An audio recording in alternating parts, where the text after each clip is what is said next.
Good afternoon, Professor. Good afternoon, Savannah. I saw the green square. That's awesome.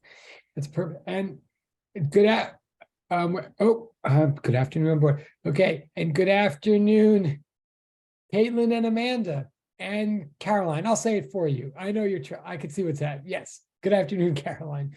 And good afternoon, Mackenzie and Estrella. Okay. I'm gonna do this quick, and anybody else, well, and good afternoon, Sumaya. Good afternoon, everybody. Good afternoon. Okay, I'm gonna do this quickly. Stephen. Good afternoon, Kevin. Good afternoon. I think I said Caitlin and Amanda, and I said Caroline, and I said Erica. Good afternoon, Erica. Okay. There is joy, there is sadness. It's bittersweet. Oh, and people are coming. This, as though you didn't know, is the last class. Now, I mean, of course, we could all use a break. We're all happy to move on in our lives, but I'm actually quite sad. Nonetheless, I'm going to do a lot today. I'm going to go a little fast today. I'm going to make things. I want to tell you what I've been wanting to tell you for 2 semesters today, and I will. I'm going to get. There's a lot of loose ends to tie up. I'm going to try to tie up the loose ends, and I mean, there's a lot of logistical human academic ends to tie up. I'm going to try to tie up as many as I can right now in about 5 minutes. And then I'm going to try to tie up the physics ends. I'm going to try to close the physics story, the physics path that you've been on for 2 semesters. It actually has been a journey for all of us. And it is a path, and it will come to a destination today that I will get to, that I want you all to see. I want to make one last attempt to encourage you to feel as comfortable and as trusting as you can of the intellectual content that we are going to end this 2 semesters with. That is, we're going to end with content. We're going to end with physics. I'm going to spend the first 10 minutes right now just trying to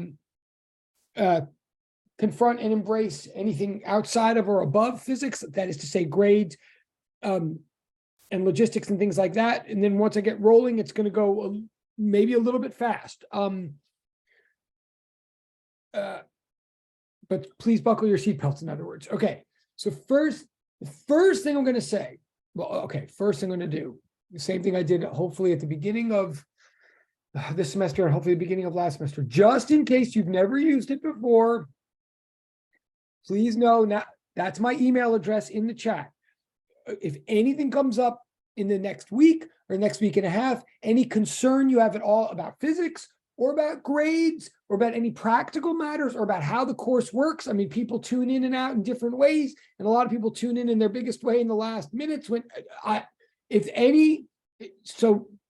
you have any concern or any stress or panic, you can use that email address, and many of you have used it many times, obviously, but either way, similarly, if you have any concerns or grades or grade concerns or anything or physics concerns, that's my cell number. Feel free to text and say who you are. My big goal today is to remind you once again that as many loose ends as I still have out there, and as much as some of you are still owed important grading information, I want to remind you again that if you have, in your heart, if you have invested in this course at all, if you've been here in any kind of real way, if you've done any kind of real work, if you've tried any kind of real hard, if you have done your job, then please trust me that, and even if you haven't done it perfectly, if you've tried to do your job at all, please trust me that I have not done my job perfectly, but I'm trying to do my job, and your job will be properly credited at the end. And again, you will be judged on your best. You will not be judged on your worst, in terms of your worst day or even your middle day. I'm saying this again to say that if you know in your heart that you've done anything for this course in any kind of real way, then you should assume that you're not going to fail or something like that. If you think your standard of what it means to fail is much different from mine, you can reach out and we can verify that before the end. I know I've said this before, but I just want to get it out of the way again now.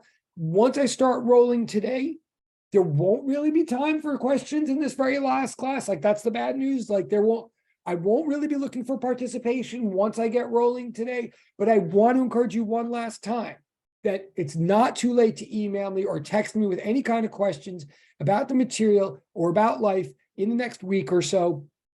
And if you know in your heart that you've done anything, that it should work out okay. If you know in your heart that you really have never checked into this class and you like really haven't done anything, then you know that too. And then maybe that means something. Maybe you want to check that with me before the end. But okay.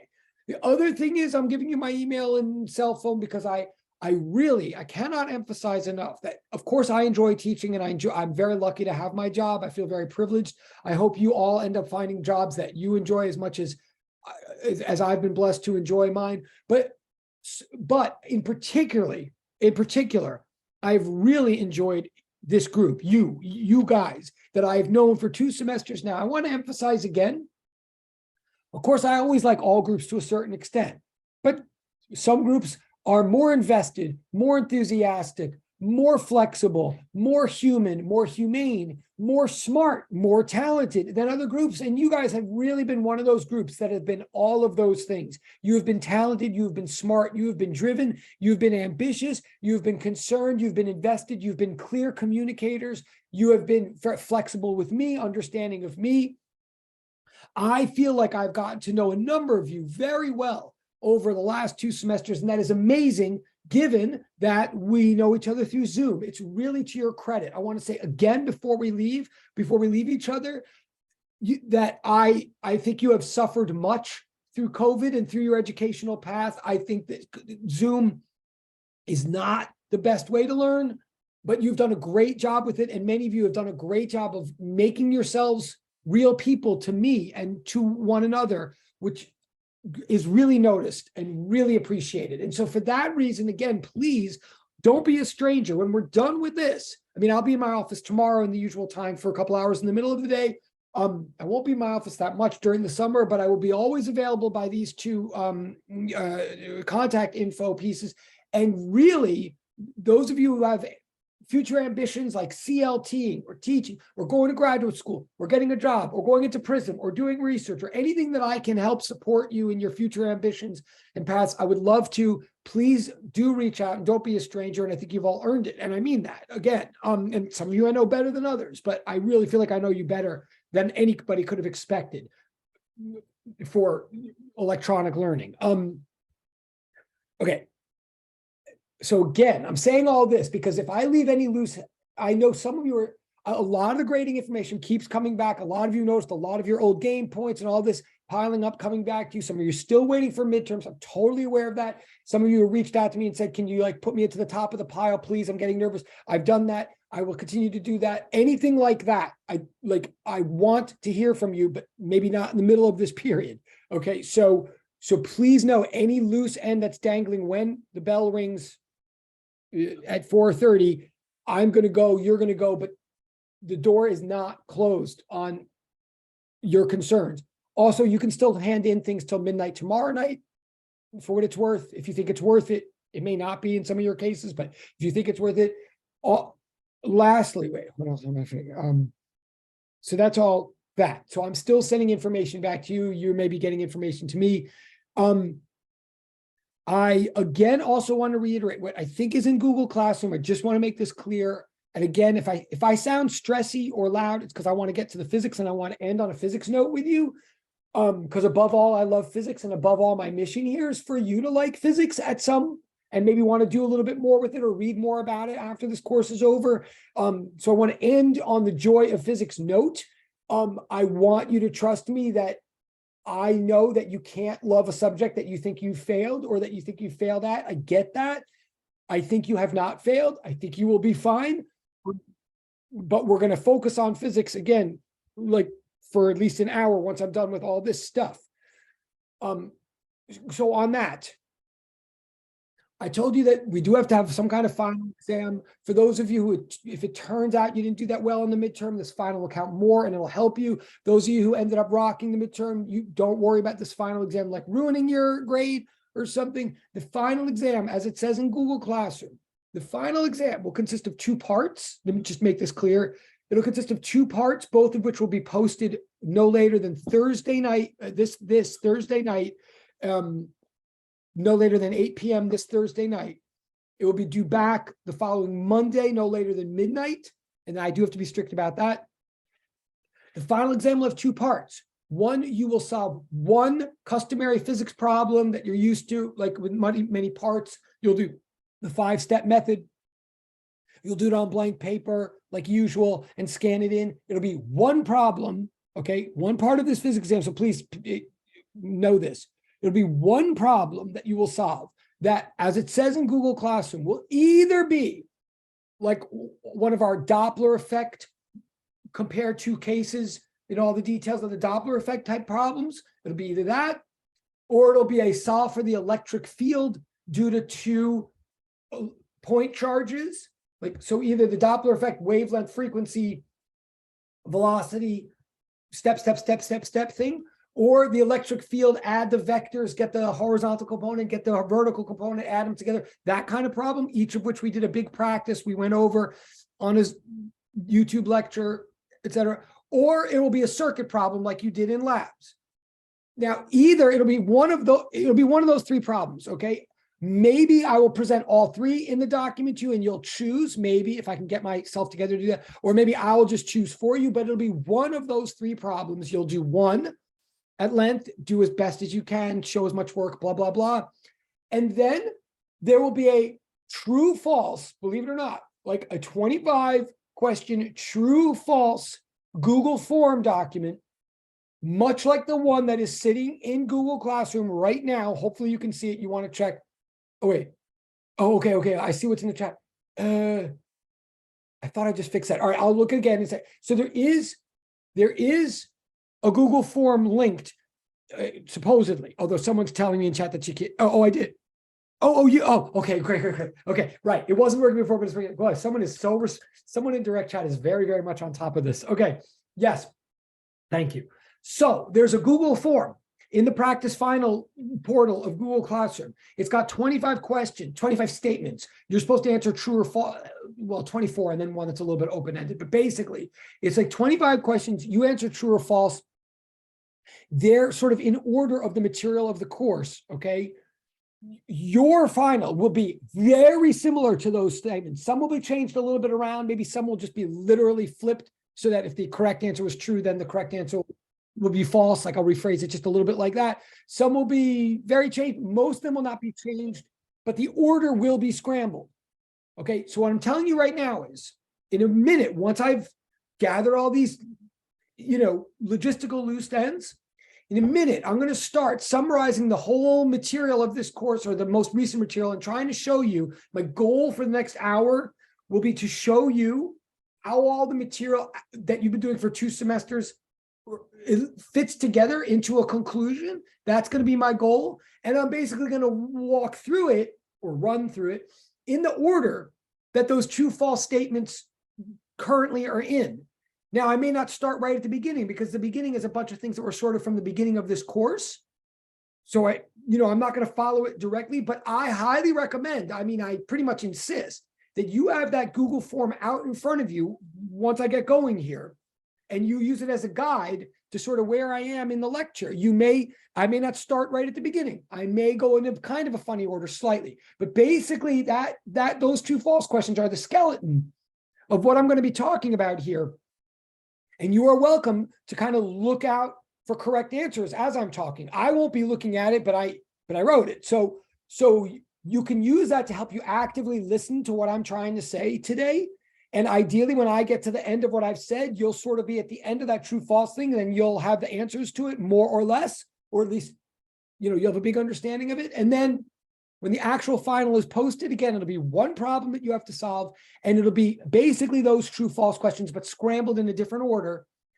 Okay. And like with anything else, you're welcome to talk with one another. You're welcome to share, your findings.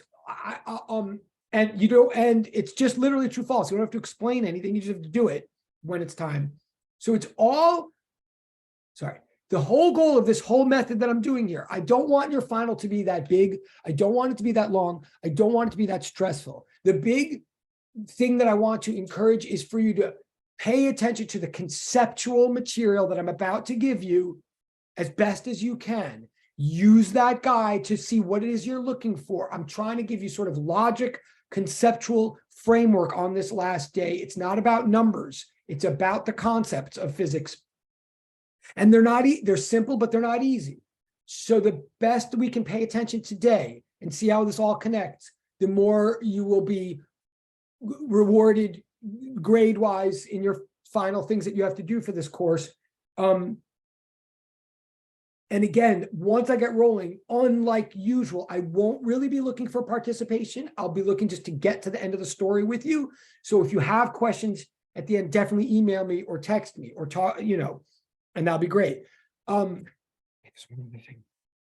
also to that end, at least one person who's in the direct chat, someone who really does do her or his work very assiduously, very diligently, noticed, 1%, and somebody in another class noticed that our last game turn for tonight, again, notice all of your game turn points eventually do go in your bucket. Maybe some of them took a long time for me to get to you, but they all go in your bucket. They all go in your average, just like your midterm score eventually will.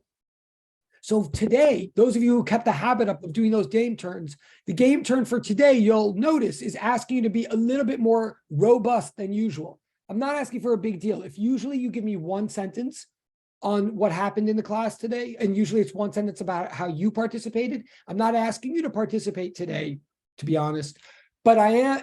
If I usually ask for one sentence, today I'm asking for maybe 3 or something. When it says be a little bit more robust in the game turn, I'm not even really asking you particularly to write that much more than usual. I'm just warning you and asking you to pay attention once I get going that much more intensely than usual. It will be a little intense, I think, not not quantitatively, not computationally, just conceptually. I'm asking you to see the concepts. So if you could take notes more intensely than usual, or you can really, your goal, once I get going, which I will, your goal is to try to see how these strange, abstract things that I might be saying today, how they really connect to everything that we really have done in physics, particularly for this semester. The goal is to see the forest for the trees. So to whatever extent you can show me that you see the forest in tonight's game turn, you'll notice you get a lot more points for doing it than usual. It's just another way for me to saying, let's all close out on a high here, on a high note, and let's get a lot of understanding and a lot of points today. Okay. So let me see if I remember everything.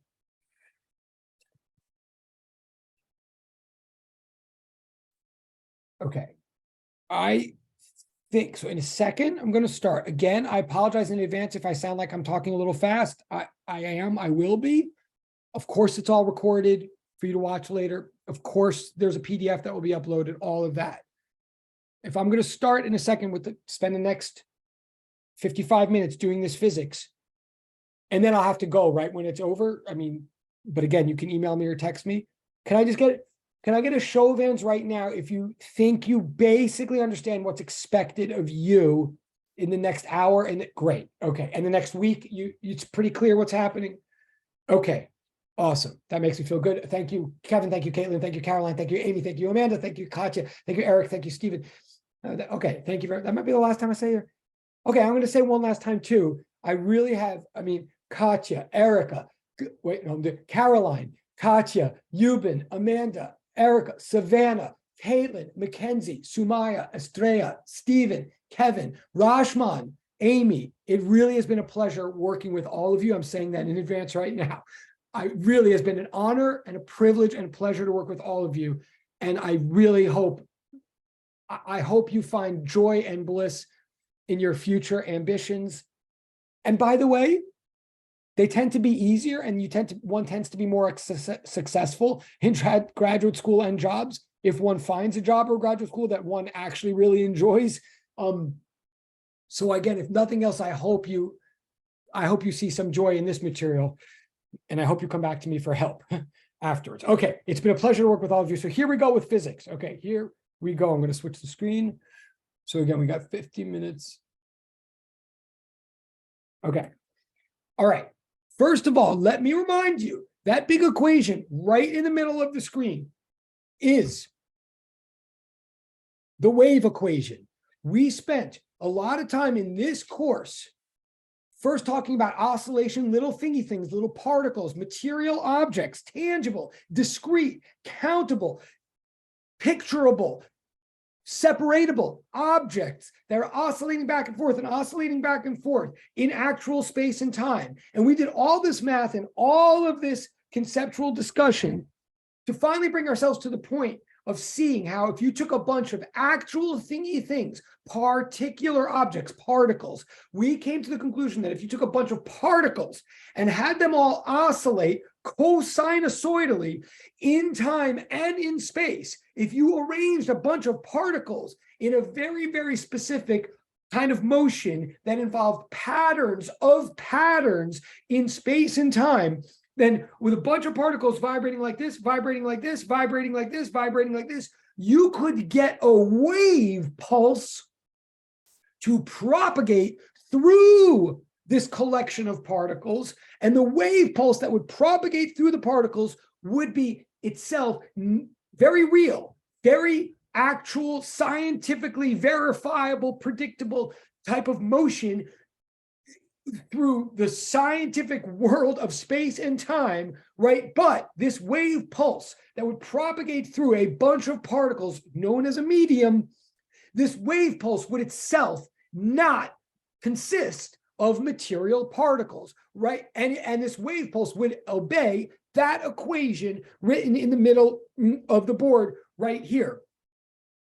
For example, a sound wave, we said, is an entity that comes about that can propagate from my mouth to your ears through a medium known as air molecules, right? As long as each air molecule is oscillating like in its neighborhood, back and forth, back and forth, back and forth, back and forth, back and forth, back and forth, in a very, very specific way that obeys that equation. If each air molecule does its job and oscillates back and forth within this pattern of patterns, then this sound will travel from my mouth to your ears.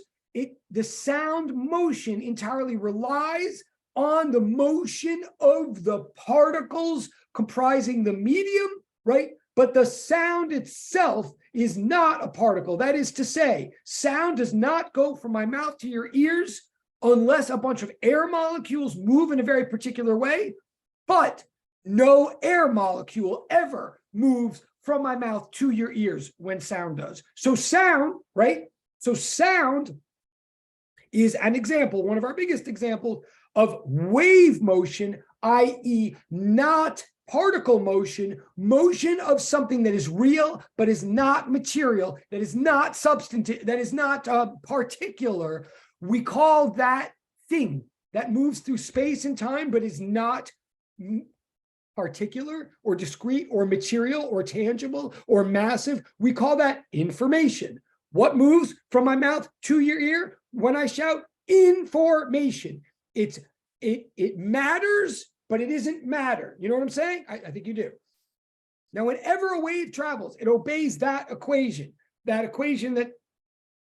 that says the acceleration of any piece of the wave, any bit of the medium, the acceleration of any bit of the medium back toward the equilibrium axis must be directly proportional to the concavity of the medium at that point. And the constant of proportionality is the square of the speed, v, the velocity, v, speed at which the wave propagates through the medium, right? We established that mid-semester. Anything that is a wave must obey that equation or be described by that second order differential equation. And anything that can be described by that second order differential equation is a wave.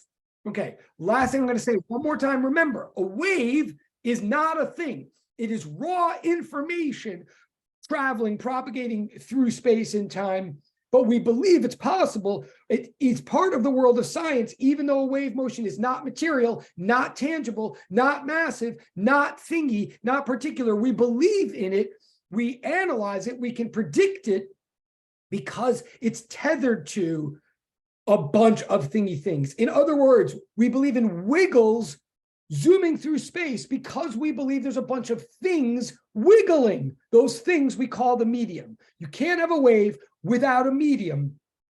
But once you have a medium that has a bunch of particles moving in a certain way, then you can have raw information traveling through that medium. Okay, that was one big sort of thing, and that's what the Doppler effect was all about, the important role played by the medium when a wave travels through from one point in space to another. Okay, that's the point of that equation, just to remind you from earlier in the year. Now, after we did waves in this semester, and after we did the Doppler effect and all that, we then shifted gears and started talking, and here's where the multiple choice or the true false stuff comes in.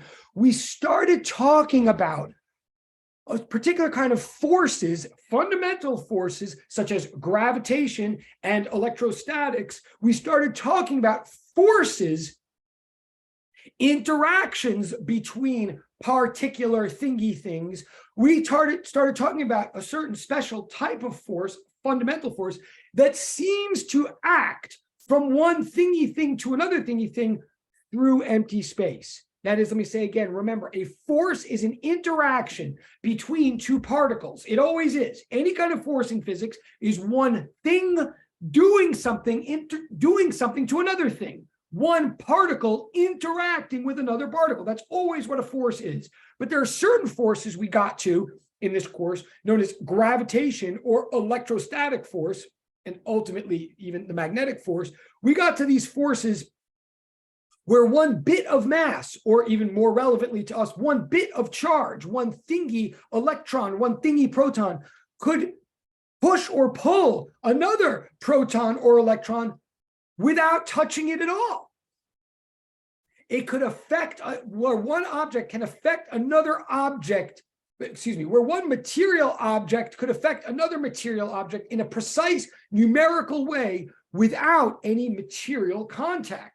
Very strange. So the way we understand these forces, gravitation and electrostatics, which again, and I think this is part of the true false thing, a force, a fundamental force, is an interaction between one object and another.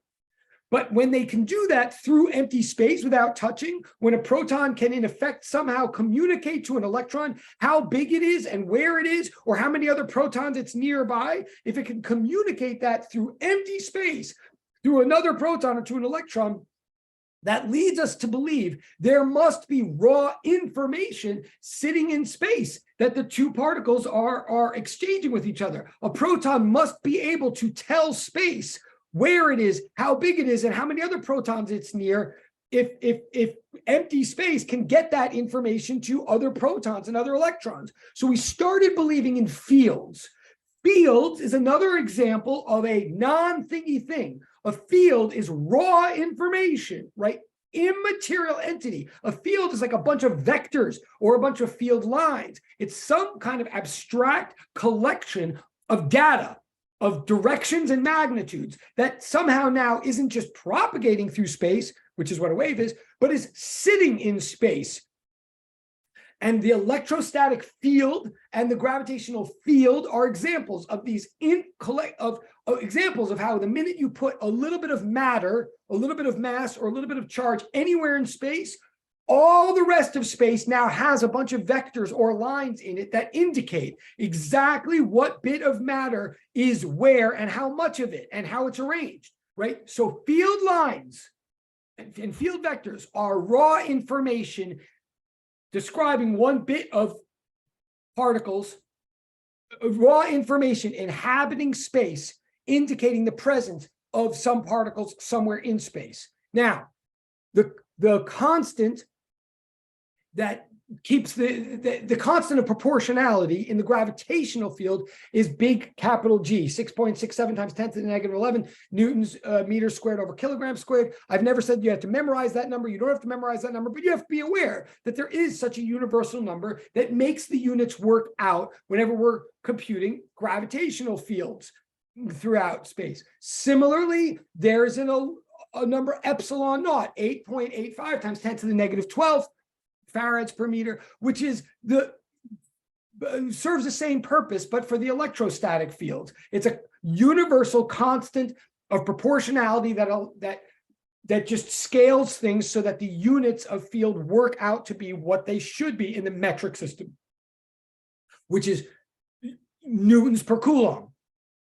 So there's a number like that for gravity. You don't have to be memorize it, but you have to be aware that it's there and that it's universal. There's a number like that for electricity. Again, they're very obscure, seemingly unexpected numbers.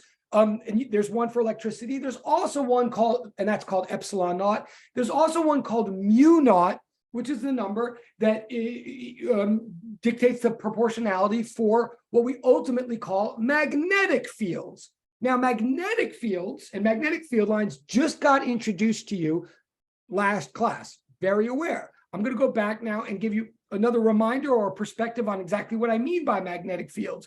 But ultimately, they come from the same place as electric fields, which is charge. Magnetic fields gravitational fields are caused by points of mass.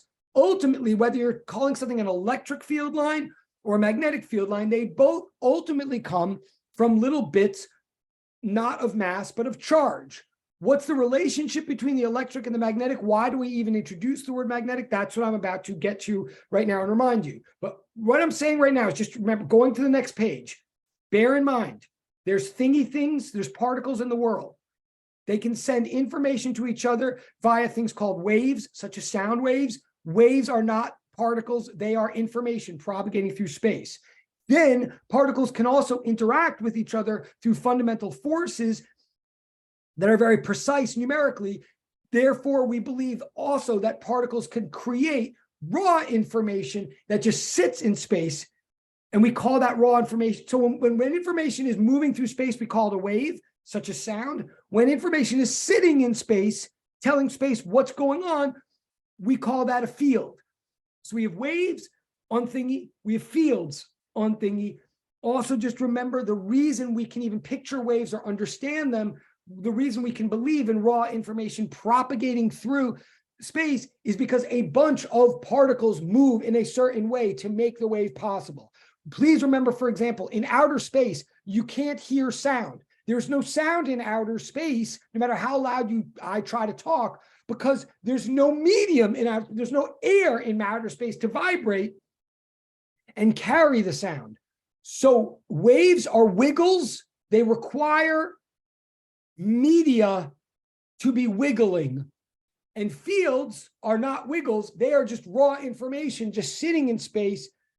They require bits of matter to create them in the first place. So everything in space and time is still tethered to us as scientists, still tethered to some kind of particles doing something in space, making all this non-particle stuff happen.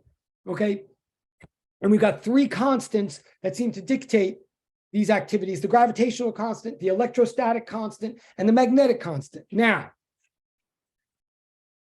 I think the board's about to disappear. I'll bring it back in a second. I seem to be making this distinction. Yes, the board's disappearing. I'll bring it back. I seem to be making this distinction between electrostatic fields, field lines, electric field lines, which we've been talking about for weeks. But now I'm suddenly using this word magnetic field lines. What's that all about? And why have I introduced it at the last minute? The reason I've introduced it at the last minute is it's not really a different thing. It's a subcategory of something we already understand. Let me, just to bring the board back, I'll show you what I mean.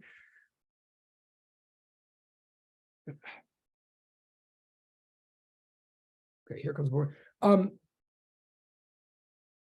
If you look at this picture that's about to come back,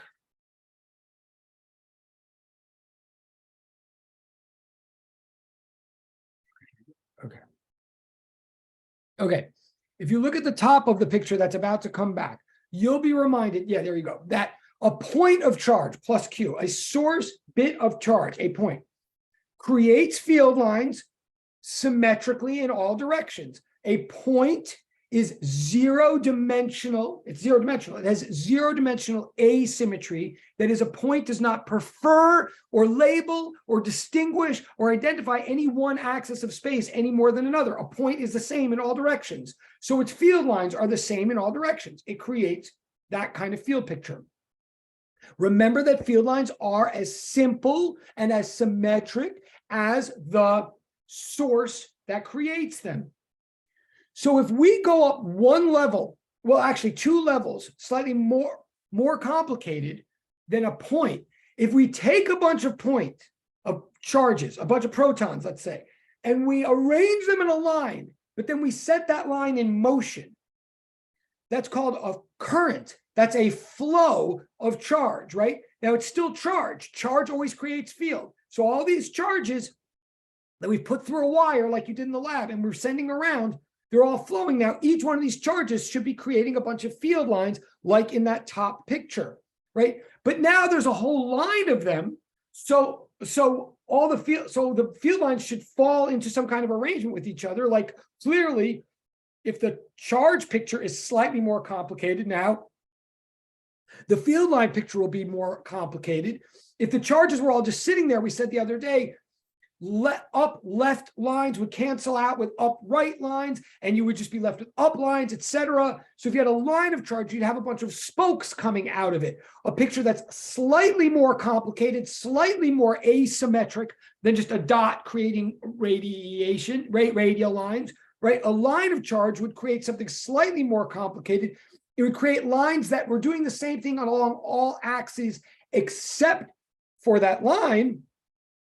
So it would be able to tell space, hey, space, there's something that's going on that's symmetric in all ways, except for along this axis. Like it's not just a charge point, it's a bunch of charge occupying a whole x-axis. And you can tell that space because there's field lines now on every axis except for that x one, right? So the more asymmetric the field lines are, the more we see something that's going on in space. But that would be a line of charge. If you went one step more complicated and had that line be flowing, if the line was actually going in a certain direction, i.e. a current, the field line picture has to be even slightly more complicated then. Now, a current, a line of charge flowing in a direction is still a steady, simple thing. It's not the simplest thing, but it's pretty simple and it's pretty steady. A steady current is steady. So it's going to create a picture where things are steady and simple. There's the new lines, when they all cross each other out and create a new picture, eventually will fall into a formation, which is different, but as simple as it can be. It's going to create a bunch of lines that are symmetric on all axes, except for the ones that are being knocked out by the situation. So if you really think about it in your mind, if you have a vector, so if we've gone from a 0-dimensional scalar source, just a point of charge, to a 1-dimensional vector source, a current, the simplest, most symmetric picture that something like this could possibly create is a bunch of lines looping around it. Like if my thumb represents a current of electrical current, a bunch of flowing charges, then the lines, the way that all of the radial lines from each one of those points that's now canceling out the next radial lines and moving forward, the way they'll all fall into a formation is a bunch of lines that loop around the original vector of flow, of current. So like, for example, if you were a point in space up here above the line, the field line would come out of the page this way. It would bust out of the page because that line is because that's the current's way of telling space, hey, there's a current that's flowing that way, and it's underneath us, pointing up to us. We're up here. So that axis is special now. And this axis, the axis along which we are from it, is special now. So the only axis left that there could be a field line is out of the page. I mean, I said that quickly. I don't know if you followed that or not. But I'm saying ultimately, to follow this rule, that field lines have to be as asymmetric, that field lines have to be as simple as they possibly can be, that the only complexity or an asymmetry of a field line picture can be due to asymmetries or complexities in what caused them, then if you set a bunch of charges in motion in a line, it will, the simplest possible field line picture that could communicate to space what's going on would be lines looping around it. We call those field lines magnetic lines. We don't have to. We could just call them flowing electrical field lines or changing electrical field lines. I'm saying that what would happen to the electrical field lines once you sent all the charges into a simple steady motion would be a bunch of lines that would loop around, and we ultimately call the kind of field picture that comes from flowing charges, we call that a magnetic field. Ultimately, I'm saying electric field lines radiate out from points. That's a simple picture that's created by the simple source of a point. Magnetic field lines loop around vectors. The looping around is the simplest possible field picture that could come from a vector known as current. Now, notice the electrical field lines start at a point and just go on forever unless they hit a negative point and then they stop. The electrical field lines are like rays or lines or line segments. The magnetic field lines are necessarily closed paths. They necessarily loop around each other. That's, again, the simplest thing they could do if they're showing the world that there's an arrow at their axis. So notice I'm using words like closed and open, and I'm talking about space a lot. I'm talking about dimensionality. Let's back up and say, notice this. A line is one-dimensional. Its boundaries. So here's new information for you, and it's somewhere in the true-false, I assure you. If you picture a line segment is a one-dimensional region of space. A line segment has two boundaries, two endpoints, like it ends and it begins, right? Where does it begin and end? At 2 points. Points are zero-dimensional. Lines are one-dimensional. Planes are two-dimensional. Cubes or spheres or whatnot, solids are three-dimensional, right? So points, zero-dimensional regions of space, are the boundaries for line segments. In other words, a one-dimensional region of space known as a line segment is bounded on both ends by zero-dimensional points. Or like in the case of electrical field lines coming from positive charges, you have electrical field lines that are bounded at the one point where they begin, the one point called the charge. The ray that is an electrical field line is one-dimensional, and it is bounded at one end by a zero-dimensional dot, right? But similarly now, if you take one-dimensional regions of space, like line segments, and you bend them around and close them on themselves, if you take a path and you turn it into a round trip, if you take a path and you close it up, as we were talking a lot about at the beginning of the semester, closed paths, right? If you take a path and you close it up so that it touches itself, it's still a path. If you walk on a closed path, like if you walk around the entire earth and end up again where you started or something, you're walking a great number of miles. You're not walking square miles, right? A path is still a path. It's still a one-dimensional region of space. Even if it bends around and closes in on itself, or a ring or something, it's still a one-dimensional region of space. But once it closes in on itself, it becomes the boundary to an enclosed and to an interior two-dimensional region of space, right? Like, think about it. A ring is really the perimeter, or what we ultimately call the circumference, to a disk that is enclosed within the ring, right? A closed one-dimensional path is called a perimeter or a circumference. It's perimeter or circumference. Like, circumferences and perimeters are still measured in meters. They're like 2 pi r. They're not 2 pi r squared or something. But a perimeter or a circumference is a closed one-dimensional region that is the boundary to an open two-dimensional region, like a disk. Or in other words, a square perimeter is the boundary to a piece of paper, to like a flat rectangle. So zero-dimensional dots are the boundary to a one-dimensional region of space. A closed one-dimensional region of space is the boundary to an open two-dimensional region of space. And then similarly, we can go one more step. And we can say, if you take an area, if you take an open area, if you take an area like a piece of paper and then you fold it, or like a map, and you fold up the map or roll up or warp up, bend the map so that the ends of the map are touching each other in all places, and you like, finesse it and zhuzh it up. Then you've taken an area and you've closed it up, and now you have what we call a closed area or a surface area. It is a two-dimensional region of space, like the surface area of the Earth, right? It's a two-dimensional region of space, but it's the boundary to the three-dimensional volume that is enclosed within, right? So the largest point of the story that I'm saying here right now, it sounds like out of nowhere, I know. It sounds like I'm talking about geometry. I am, because I'm talking about space, because physics is ultimately about things moving through space and time.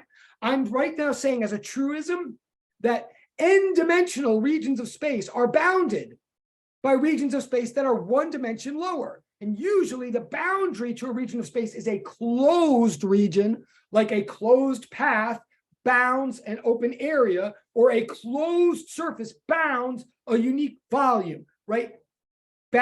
Regions can have whatever dimensionality they have. The boundaries to those regions have one lower dimension. Now, why am I saying all this? Because the equations that we have so far in physics, what we've been asked us to look at exactly this kind of relationship. And here goes the board disappearing again. Hang on one second.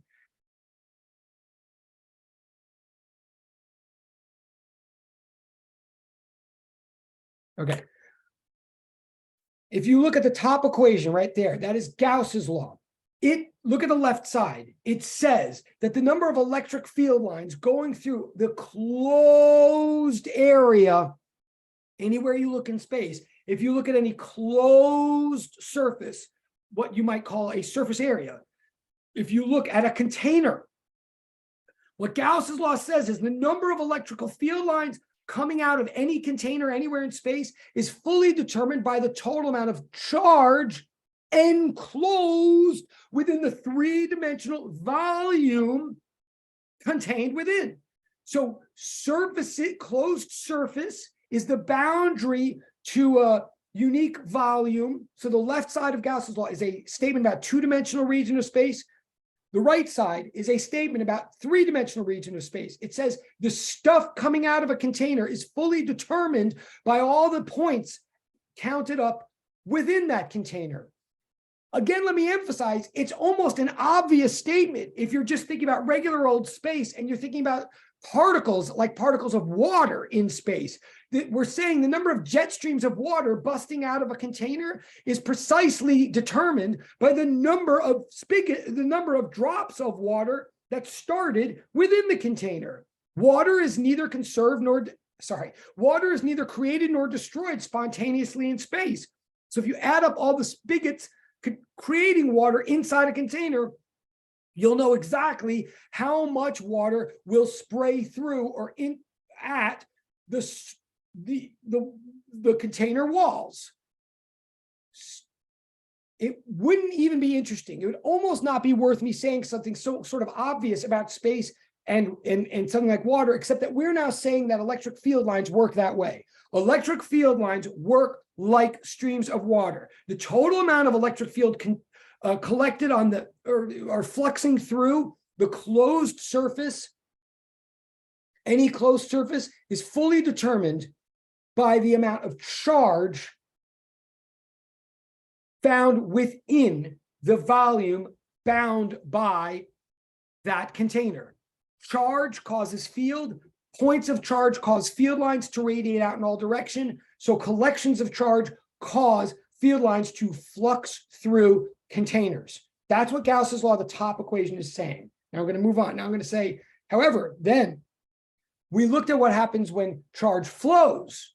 When charge is flowing in a vector, not when one point of charge is sitting as a zero-dimensional scalar, but when you have a bunch of charge flowing in a one-dimensional vector, i.e. current, then it creates lines that themselves are closed. It creates lines that are closed, not closed surfaces, but closed paths, as in this second picture in the middle of this page, right? Again, points of charge create electric field that goes like that.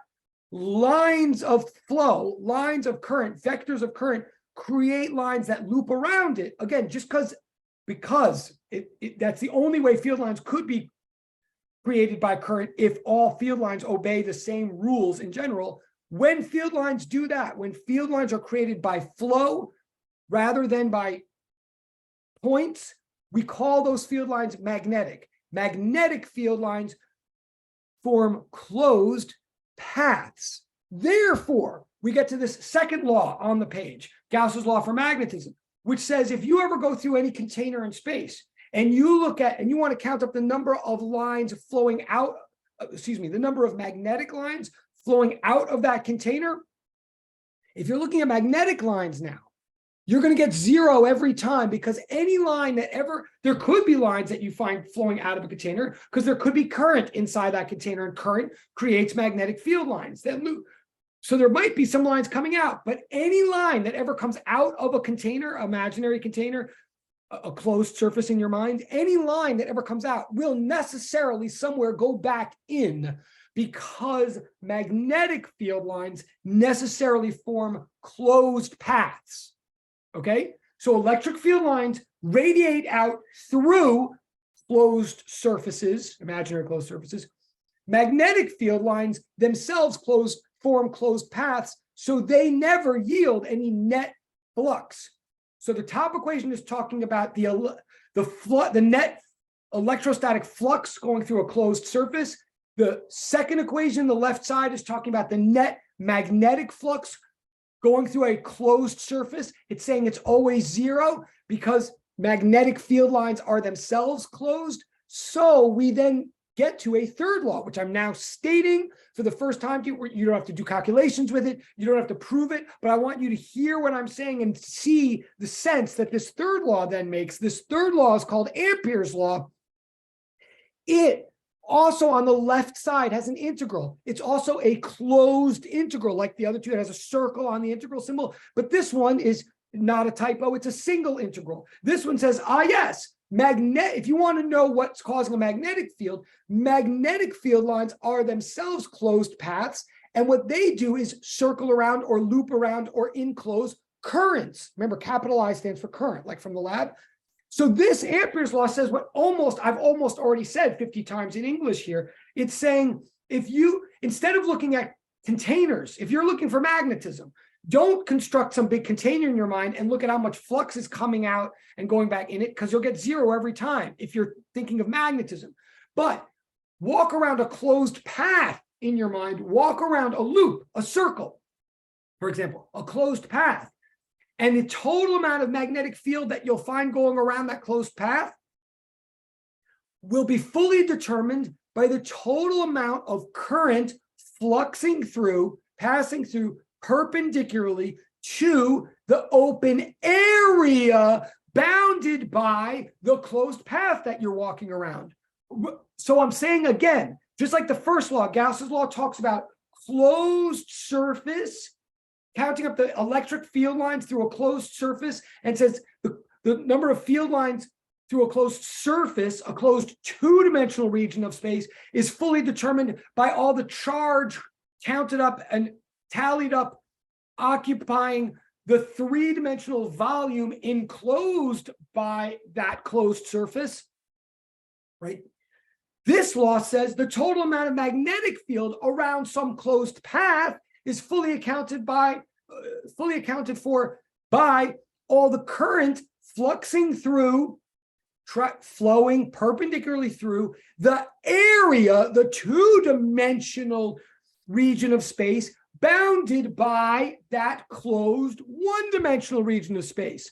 So I want you to see right now, and again, it's in the true-false in a number of different ways. This third law that I'm asserting to you is like analogous to the Gauss's law. This third law, called Ampere's law, is just, it's telling you the shape and the prediction of magnetic field lines, whereas the top law says electric field lines, due to charges in volumes, flux through the closed surfaces binding those volumes. Ampere's law says magnetic field lines flowing around closed paths are fully determined by the current fluxing through the area bound by those closed paths.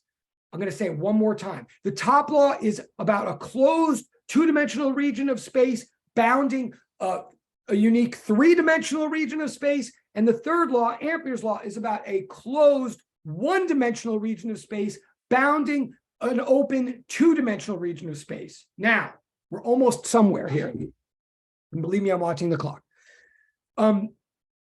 That's already kind of interesting to me. I mean, what we're saying so far is points go, psst, points of stuff create field lines that go, psst, and flows of stuff create lines that go like this.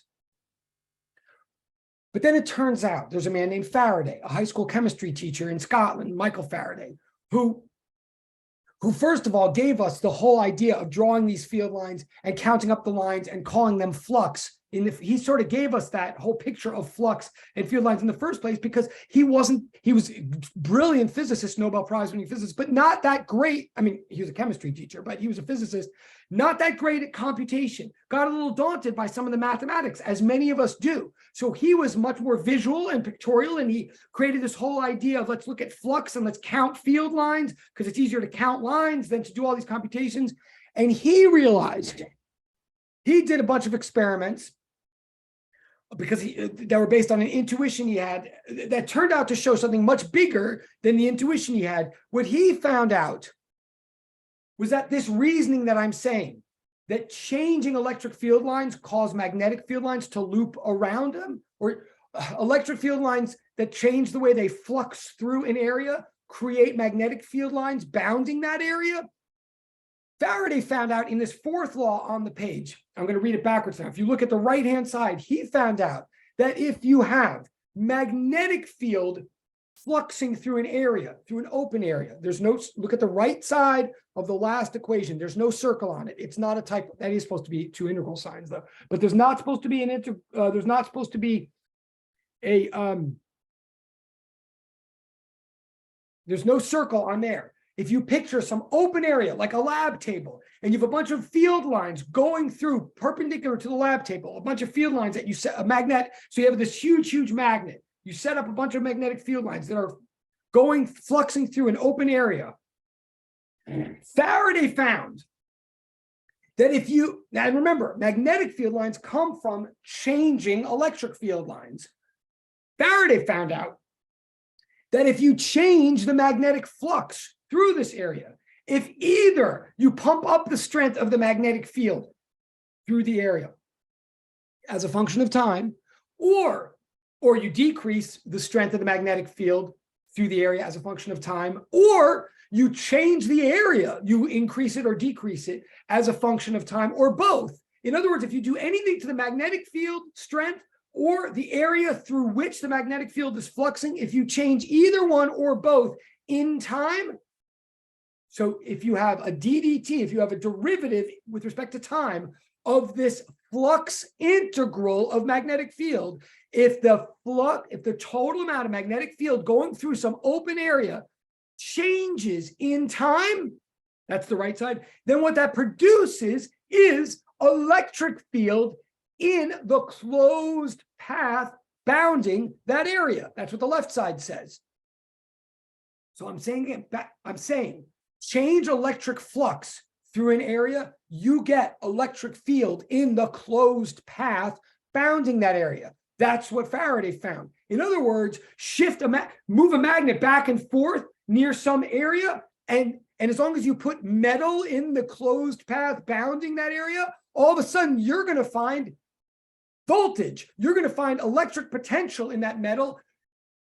You're going to see current flowing through.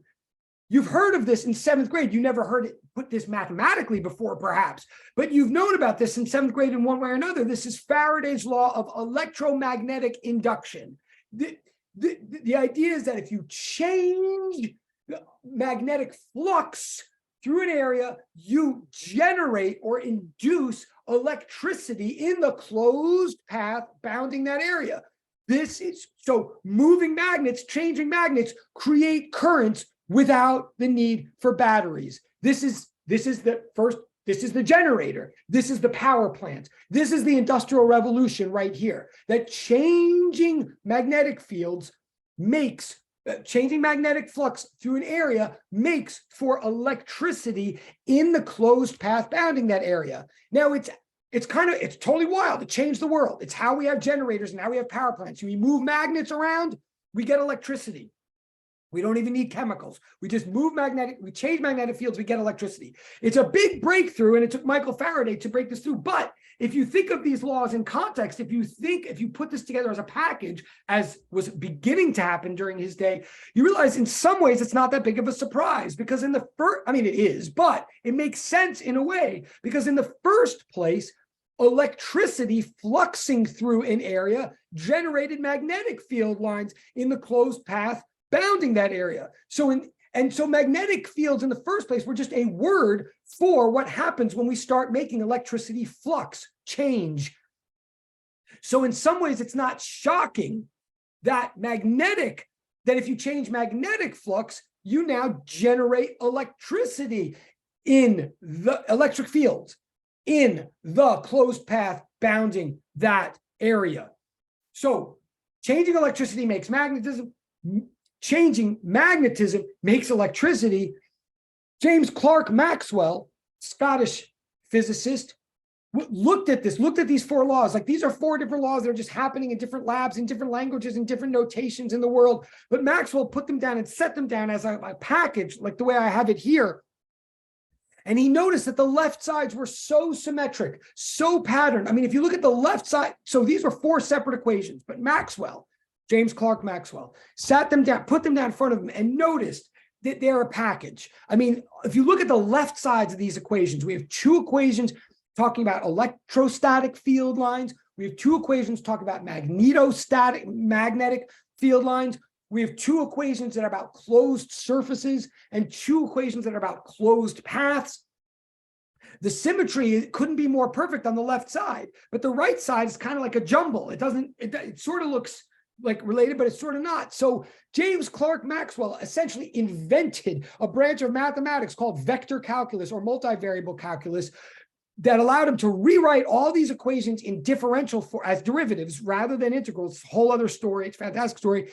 And by creating theorems and recognitions of a purely mathematical content in this new branch that he invented, just like Newton had invented differential calculus in order to do F net equals ma, Maxwell invented vector calculus in order to look at these 4 equations.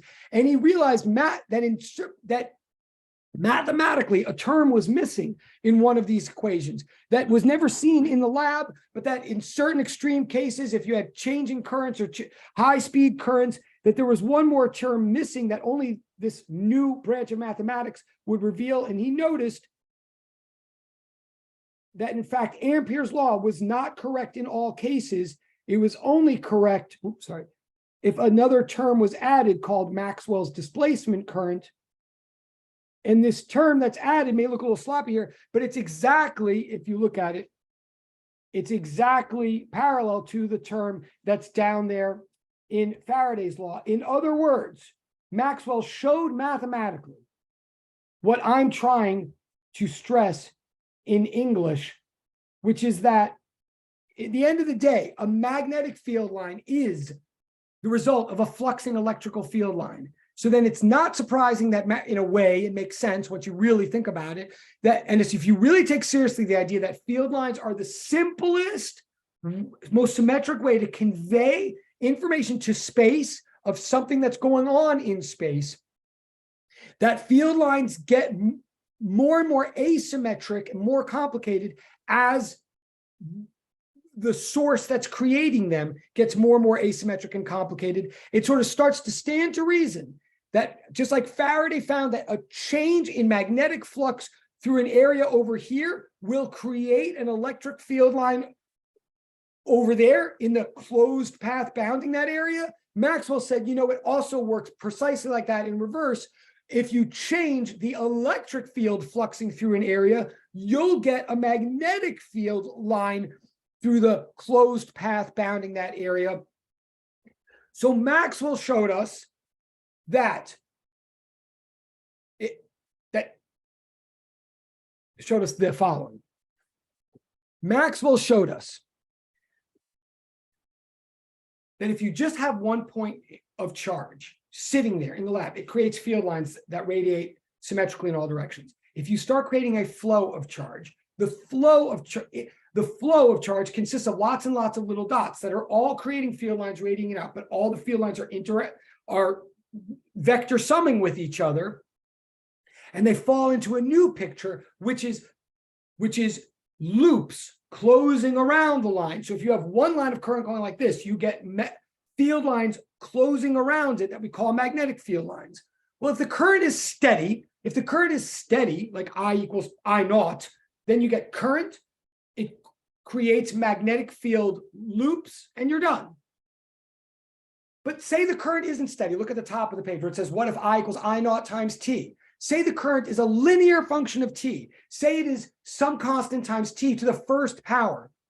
Then you've got current that's creating magnetic field lines, but the current is changing in time. So the magnetic field lines are changing in time in their strength. So any area that you look at that they're fluxing through, it's got magnetic flux changing in time through it. So it will create an electric field line in the closed path bounding that area. So if your current is a linear function of time, it'll not only make a B field line it'll make a bunch of B field loops. All the B field loops will now be flowing themselves. So their flow will create an electric field line looping around them. So you get a loop of magnetic field line, like a loop like this, and it will create a bunch of electrical field lines interlocking and looping like that. Now, if the current is just a linear function of time, then that process will end there. Like changing electricity makes magnetism, changing magnetism will make electricity. And if you only got one level of change, if you've only got a linear function of time, you've only got one derivative, then you'll just get that one extra loop and you're done.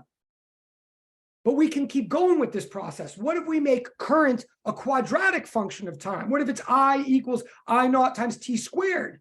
Then that would produce a derivative and another derivative. So this electrical field line will now be flowing. It would create a magnet. It'll flux through all of its areas.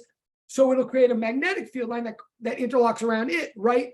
And what I'm ultimately saying, and by the way, you notice that one of the equations that says that changing flux creates, so one of the equations, Faraday's law, says change magnetic flux through an open area, you'll get electric field in the path, in the closed path bounding that area. Then Maxwell's correction on Ampere's law says, oh yes, and vice versa. If you change the electric flux going through an open area, you'll get a magnetic field line in the closed path bounding it, which again is not really a surprise because that's what a magnetic field line is in the first place. It's coming from changing electricity. But notice one of those equations has a negative sign in it and one does not. So each new loop or each new ring is not, one ring goes to the right in effect and the other goes to the left. So they won't keep going in the same direction. You won't get rings clockwise, clockwise, clockwise. You won't get a closed path of these closed paths is what I'm saying. Because it's like if you march up and then you march right, but then you turn left and go up and then you march right and then you turn left, you'll keep going. It's only if you always make right turns that you would end up where you started, right? So one of these closed paths has a negative sign, one doesn't. So we go left, right. And if you create a current now, if you create a current that is a function of time that is infinitely differentiable, like I equals some cosine function of time or sine function of time or exponential function of time. You remember from the beginning of this course, the derivative of cosine is negative sine. The derivative of negative sine is negative cosine. The derivative of negative cosine is sine, and the derivative of sine brings you back to cosine. You can take derivatives forever. So if you create a current that is a cosinusoidal function of time, if you create current that is harmonically oscillating back and forth in space and time, it will create a field. It'll create a magnetic field line that goes like this, or a whole bunch of them that go like this. Then those magnetic field lines themselves will be fluxing in value back and forth. So they'll create electric field lines that flux like this, but they'll be fluxing back and forth because there's no end to the number of derivatives that you can take of a function like this.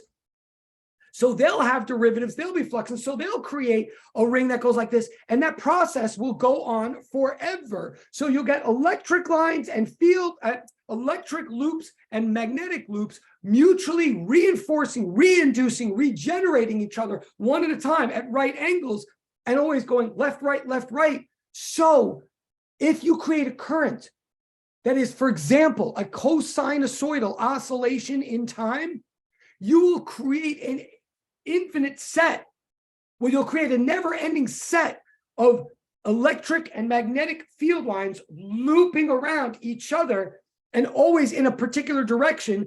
So the magnetic field lines will spread out. They'll move out. They'll fly out from the current. And they'll go off in space because they don't come back, because one has a negative sign and one doesn't. So you get a bunch of closed loops that does not close in on itself, and it flies out in space. Maxwell took the 4 equations and said, you know what, these 4 equations are fascinating, but they're fascinating because they link they relate magnetic fields to electric fields and vice versa. He did his math that he invented rigorously enough to decouple the equations, to rewrite the equations so just all E fields were written in terms of E fields, and all B fields were just written in terms of B fields. And when he did that, when he did this mathematical process, and I am watching the time, and bear with me for 4 minutes, no longer than that, when he used vector calculus to decouple these equations and just write them in terms of them, like one kind of field in terms of itself, he found that when this process goes on, when you create an infinitely differentiable current as a function of time, you get, as you might guess, you get fields that propagate out in space according to the wave equation. They literally do create a wave, which propagates from its source, starts traveling through space in the manner of a wave, and obeys the wave equation. The electric field will do what the electric field is supposed to do in the x-axis. Will do what any wave would do. It will show that acceleration at any given point is directly proportional to concavity at any given point for the electric field along the x-axis. The electric field will also do that along the y-axis and the z-axis, and the magnetic field will do the same thing. In other words, when you create a certain kind of source flow, you get waves that reinforce and recreate and re-oscillate each other until they propagate out in space. So now you've got raw fields traveling through space according to the wave equation, right? And remember that the wave equation says that the constant of proportionality, which is in this case just the 1 over the magnetic constant times the electric constant, like as you can imagine, those determine the constant of proportionality for this wave. Maxwell did all this and then plug those numbers into his calculator, or well, into his piece of paper. And you can, with the 2 minutes left, if you feel like it, you can take the magnetic number that's at the beginning of the notes, 1.26 times 10 to the negative 6, and you can multiply it by the electric number, which is 8.85 times 10 to the negative 12, and you could take the square root of that, and then you could put that over under 1 and see the speed at which these raw fields of information propagate together out in space. And you will find, as some of you may have already guessed, that the number you get, if you plug these numbers into your calculator, this random electric number times this random magnetic number, square root and put under 1, what you get is the speed of light. And that's what Maxwell got, and he didn't expect it at all. But it was at that moment that Maxwell realized, oh my God, this is what light is. What light is electric and magnetic field lines to get locked together, propagating through space in the manner of a wave. And why that is so bizarrely interesting, for 1,000 reasons, to me, is that, remember, if you understand what we've been doing in this course, you realize that what a wave is raw information traveling in space that we believe in because it's a wiggle, and we believe that we can picture some kind of material medium wiggling to create a wave, such as air being a medium to create sound. But this light is a wave traveling through space whose medium appears to be electric and magnetic field lines. And please remember, as like the last minute of this course, electric and magnetic field lines, which are the medium for light, they exist They're real. I believe in them more than ever now because of this, but they are not material. They are not particular. Electric lines and magnetic lines constitute the things that is wiggling to make for the wiggle that we know as light. They are not massive. They are not material. They are not tangible. So raw information, little vectors in space are wiggling back and forth and creating a raw information wave known as light. In the end of the day, what light is a non-material propagation through a non-material medium known as fields. What light is, and this is the last minute, I'm looking at the clock, I promise. What light is, according to all this, is ripples that go from one place in space to another when something in space has changed. When a charge moves, or when a charge doubles its size or collects another charge, the electric field and magnetic field lines in space that were there now update, now have to change to capture the new information. Ripples of the new information are sent through the magnetic fields. All the vectors get longer or shorter or rotate or whatever. And when a ripple is sent, a non-material ripple is sent through this non-material medium called fields. When that ripple is sent out, it is sent out in the form of what we know to be light. So what light is, what the speed of light is the rate at which the universe updates itself. It is the rate at which one piece of information over here in space gets updated to any and every other place in space. The speed of light is the rate at which the universe talks to itself. And that is the course. And you've been very, very patient and flexible, and you will all do well. And I hope you do more physics and rock your world as you go. It's been a pleasure teaching you. I'm done. Have a great week. Thank you very much. Have a good day, Professor. Thank you. Thank you very much. Have a good day, Professor. Have a great day, guys. Thank you so much. Okay. Have a great day. Oh, thank you, Kevin. Okay, thank you, guys. Okay. Yes, have a great end of the semester. Thank you. And good luck. Okay.